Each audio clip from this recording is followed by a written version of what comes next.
Pakistan diary کے موضوعات اس طرح ہیں: پاکستان دہشت گردوں کو گرفتار کرکے سرحدی فورسز کے حوالے کرے، ایران کا مطالبہ۔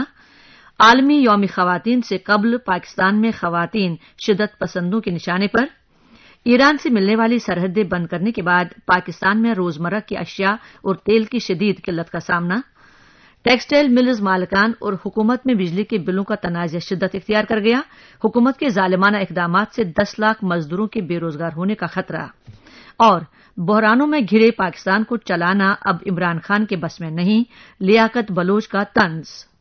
ایرانی سرحدی پولیس فورس کے کمانڈر نے پارلیمانی انتخابات کے موقع پر ایران کی مشرقی سرحدوں میں حالیہ دہشت گردانہ حملے پر تبصرہ کرتے ہوئے پاکستان سے مطالبہ کیا ہے کہ وہ دہشت گردوں کو گرفتار کر کے سرحدی فورسز کے حوالے کرے۔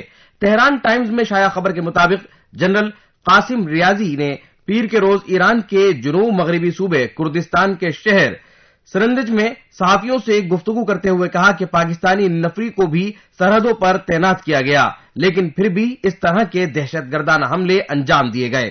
انہوں نے مزید کہا کہ ایران میں حالیہ پارلیمانی انتخابات کے موقع پر بھی حفاظتی تدابیر اختیار کی گئیں اور سرحدوں کی سلامتی کو یقینی بنایا گیا۔ جنرل رضائی نے کہا کہ اس موقع پر سرحدی علاقوں میں سرگرم دہشت گردوں کے مقاصد کو بھی ناکام بنا دیا گیا اور کچھ دہشت گرد بھی ہلاک ہوئے، لیکن اس حادثے میں ایران کے 2 سرحدی جوان بھی شہید ہو گئے۔ انہوں نے مزید کہا کہ تحقیقات اور جائزوں کے بعد اس بات کا انکشاف ہوا ہے کہ دہشت گرد عناصر نے ایرانی سرحدی اہلکاروں کے خلاف کیے گئے حملوں میں امریکی نئے ساز و سامان کا استعمال کیا ہے جو حالیہ دنوں میں دہشت گردوں نے حاصل کیے ہیں۔ جیسے جیسے 8 مارچ قریب آ رہا ہے، پاکستان میں عورت مارچ کے حامی عوامی مقامات پر پدر شاہی کے خلاف شعور اجاگر کر رہے ہیں، لیکن پاکستان میں خواتین کی آزادی اور حقوق کی آواز کو دبانے والے مسلسل بے لگام ہیں۔ روزنامہ ڈان اس حوالے سے رقم تراز ہے کہ گزشتہ 2 برس میں خواتین کو اپنے حقوق کے لیے پرامن احتجاج کرنے پر پورے پاکستان میں آن لائن اور آف لائن بدسلوکی اور شدید تنقید کا نشانہ بنایا گیا، اور یہی سلسلہ اب بھی جاری ہے۔ ویسے تو ہر بار 8 مارچ کو منعقد ہونے والے عورت مارچ کے بعد اس تنقید میں اضافہ ہوتا ہے، لیکن اس سال 8 مارچ سے پہلے ہی عورت مارچ کے خلاف آوازیں اٹھنی شروع ہو گئی۔ عورت مارچ کے کارکنان کا دعویٰ ہے کہ انہوں نے لاہور کے علاقے حسین چوک میں اجازت ملنے کے بعد دیواروں پر پوسٹرز کے ذریعے خواتین کے ان مسائل پر آواز اٹھائی جنہیں پاکستانی معاشرے میں اہمیت نہیں دی جاتی۔ ان کے بقول نامعلوم افراد نے کارکنان کی جانب سے دیواروں پر لگائے گئے پوسٹرز چند ہی گھنٹوں میں پھاڑ دیے۔ سماجی رابطے کی ویب سائٹ ٹویٹر پر عورت مارچ اکاؤنٹ پر ان پوسٹرز کی تصاویر شیئر کی گئیں جنہیں نامعلوم افراد نے آویزاں کیے جانے کے کچھ ہی گھنٹوں بعد پھاڑ دیا۔ اپنی ٹویٹ میں خواتین نے لکھا کہ وہ سب لوگ جو سوال کرتے ہیں کہ ہم مارچ کیوں کر رہے ہیں، یہ اس کا جواب ہے۔ انہوں نے ایسا کرنے والوں کو تنقید کا نشانہ بناتے ہوئے لکھا کہ اب ہم عورت مارچ میں اور زیادہ تیاری کے ساتھ آئیں گی۔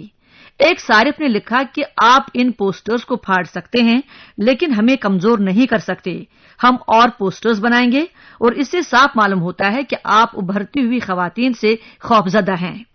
خواتین کے حقوق اور اصلاحات کے لیے سرگرم سلمان صوفی نے اپنے ٹویٹ میں لکھا کہ ایک پرامن تنظیم کی جانب سے لگائے گئے پوسٹرز پھاڑ کر آپ نے صرف یہ بات ثابت کی ہے کہ آپ کتنے خوفزدہ ہیں۔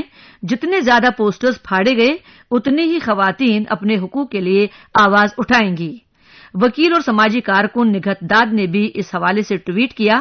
ان کے مطابق انہیں جیل میں بھی بھیج دیا جائے، اس کے باوجود بھی 8 مارچ کو عورت مارچ کا حصہ وہ بنیں گی۔ ان کا کہنا تھا کہ وہ اپنا پوسٹر آن لائن جاری کریں گی اور لوگ مفت میں اسے لے کر بھی استعمال کر سکتے ہیں۔ ان کے مطابق ڈرتا ہے پدر شاہی معاشرہ عورت کی چند تصویروں سے۔ پاکستان کے ایران کے ساتھ اپنی سرحد کو غیر معینہ مدت کے لیے بند کرنے کے فیصلے کے بعد پاکستان میں ایران سے آنے والی روزمرہ کی اشیاء اور تیل کی قلت کا خدشہ پیدا ہو گیا ہے۔ روزنامہ ڈان کی خبر کے مطابق کورونا وائرس کے خطرے کے پیش نظر حکومت پاکستان نے اس سرحد کو بند رکھنے کا فیصلہ کیا ہے۔ بلوچستان کے ضلع چاغی کے اسسٹنٹ کمشنر نجیب قمرانی نے نامہ نگار کو بتایا کہ بارڈر کب کھلے گا یہ ابھی نہیں کہا جا سکتا کیونکہ فی الحال خطرہ مول نہیں لیا جا سکتا۔ یاد رہے کہ پاکستان اور ایران کے درمیان لوگوں کی آمد و رفت اور تجارت مکمل طور پر بند کر دی گئی ہے۔ واضح ہو کہ پاکستان اور ایران کے درمیان 904 کلومیٹر طویل سرحد ہے۔ بلوچستان کے سرحدی اضلاع میں چاغی، واشک، پنجگور، کیچ، تربت اور گودار شامل ہیں۔ یہ اضلاع ایران کی اشیاء کی ایک بڑی مارکیٹ ہیں۔ ان علاقوں میں اشیاء خوردونوش سمیت تیل اور موٹر سائیکلیں بھی ایرانی استعمال ہوتی ہیں، جبکہ یہاں سرکاری طور پر ایران کی جانب سے بجلی بھی فراہم کی جاتی ہے۔ سرحدی شہر تافتان کا بارڈر امیگریشن اور باضابطہ تجارت کے علاوہ ہفتے میں 3 روز تجارت کے لیے کھولا جاتا ہے۔ تجارت کے ان دنوں میں پاکستان کے مزدور کندھوں اور ریڑھیوں پر ایران سے عام استعمال کی چیزیں لاتے ہیں، جن میں زیادہ تر سبزیاں، پھل، شہد، بیکری کے آئٹمز، مشروبات اور کراکری کا سامان شامل ہوتا ہے۔ اس تجارت پر کسی قسم کا ٹیکس عائد نہیں کیا جاتا۔ دونوں ممالک کے درمیان معاہدے کے مطابق پاکستان سے موسمی پھل ایران بھی جاتے ہیں۔ تافتان میں نہ کاشتکاری ہوتی ہے اور نہ ہی یہاں کوئی دوسرا بڑا ذریعہ روزگار ہے۔ یہاں کے مقامی لوگوں کا سارا دار و مدار 0 پوائنٹ سرحدی کراسنگ پر ہے، جہاں سے مزدوری اور تجارت کے مواقع دستیاب ہوتے ہیں۔ صرف 0 پوائنٹ کی تجارت سے لگ بھگ 2500 مزدوروں کا روزگار وابستہ ہے، جو اب بری طرح متاثر ہے۔ چند مزدور بارڈر پار کر سامان لاتے ہیں، چند انہیں لادتے ہیں، جبکہ دوسرے انہیں گاڑیوں پر لوڈ کر کے تافتان شہر میں دکانوں تک پہنچاتے ہیں۔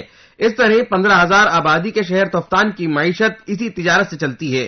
بلوچستان کے سرحدی علاقوں میں مزدور کام کاج کے لیے ایران کے صوبے سیستان اور دیگر علاقوں میں بھی جاتے ہیں، جس کے لیے انہیں مقامی راہداری دی جاتی ہے۔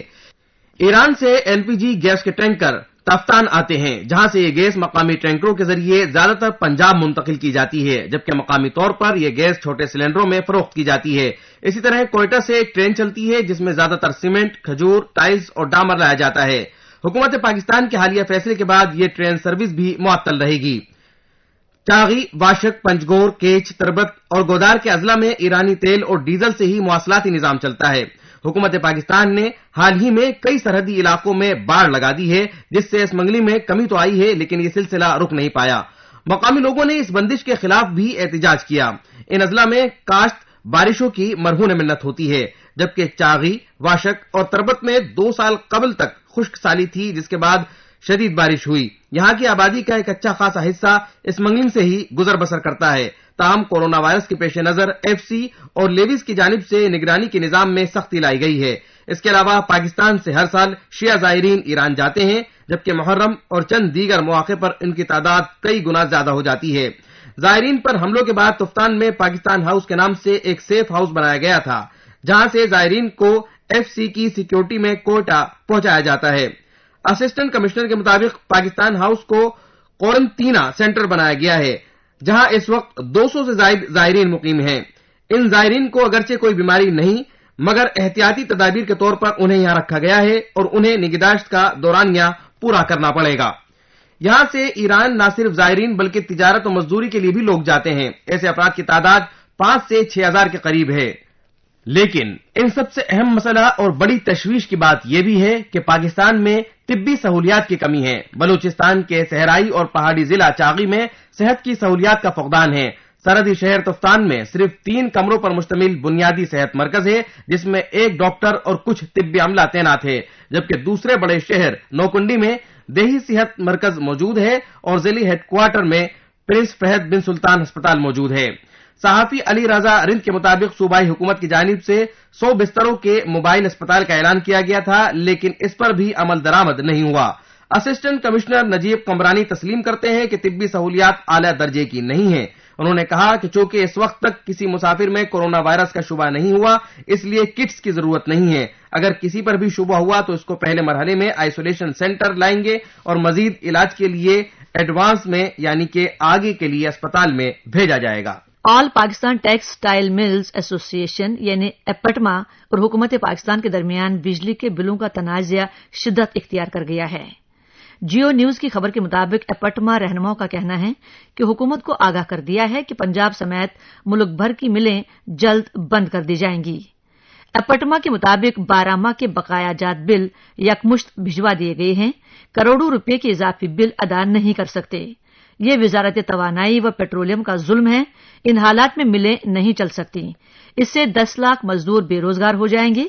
واضح ہے کہ بجلی کے بلوں میں اضافی سرچارج کی وصولی کی بنا پر تمام ملوں کو 40% اضافی بل بھیج دیے گئے ہیں اور فی یونٹ قیمت 12 کے بجائے 20 روپے وصول کی جا رہی ہے، جس پر ٹیکسٹائل ملز نے سخت ناراضگی کا اظہار کرتے ہوئے حکومت کی جانب سے اضافی ٹیرف کو تسلیم کرنے سے انکار کر دیا ہے۔ پاکستان میں حالات روز بروز خراب ہوتے جا رہے ہیں اور اسی وجہ سے پاکستان کے صائب حلقوں میں تشویش ہے۔ روزنامہ جسارت کی خبر کے مطابق جماعت اسلامی پاکستان کے نائب امیر اور سابق پارلیمانی لیڈر لیاقت بلوچ نے کہا ہے کہ عمران خان حکومت کی نااہلی اور ناکامی سے حالات تشویشناک ہو گئے ہیں۔ پاکستان کے خیر خواہ پریشان ہیں۔ عمران خان کو تسلیم کر لینا چاہیے کہ اپنے رویے اور ناکارہ ٹیم کے ساتھ بحرانوں میں گھرے پاکستان کو چلانا اب ان کے بس کا روگ نہیں۔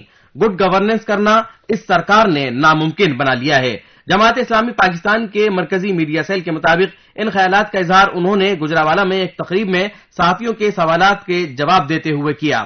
لیاقت بلوچ نے کہا کہ 18 ماہ میں حکومت کی ناکام معاشی پالیسیوں اور IMF کے شرائط کے سامنے ڈھیر ہونے کی وجہ سے مہنگائی و بے روزگاری بے قابو ہے۔ افراط زر اور بجلی، گیس اور تیل کی قیمتوں میں مسلسل اضافے کی وجہ سے معاشی سرکل نہیں چل رہا، جس سے کسان، تاجر، ملازمین، پینشنرز، کلرک، صنعتکار، طلبہ، نوجوان اور خواتین سراپا احتجاج ہیں۔ جماعت اسلامی کی مہنگائی، بے روزگاری کے خلاف ملک گیر رابطہ مہم عوام کو ظلم و جبر، کرپشن اور خوشیاں چھیننے والے نظام کے خلاف منظم کرے گی۔ انہوں نے اس عزم کا بھی اظہار کیا کہ عوامی طاقت سے وہ ظلم کے نظام کا خاتمہ کر دیں گے۔ اسی درمیان سندھ کے وزیر اعلیٰ نے بھی عمران حکومت کی تنقید کرتے ہوئے کہا کہ افسوس ہے وفاقی حکومت سندھ کے لوگوں کو الگ نظر سے دیکھ رہی ہے۔ انہوں نے کہا کہ یہ حکومت یو ٹرن حکومت ہے جس کے قول اور فعل میں تضاد ہے۔ عمران خان پہلے کہتے تھے کہ وہ خودکشی کر لیں گے مگر IMF کے پاس نہیں جائیں گے، مگر قوم نے دیکھا کہ وزیر اعظم عمران خان نے کس طرح عوام کو مہنگائی اور غربت میں دھکیل کر IMF سے قرضے لیے۔ سید مراد علی شاہ نے کہا کہ یہی حکمراں کہا کرتے تھے کہ جب مہنگائی بڑھے تو سمجھ لیں کہ حکمراں چور ہے۔ مہنگائی نے غریب کا جینا دوبھر کر دیا ہے، اس لیے عوام کا وفاقی حکمرانوں سے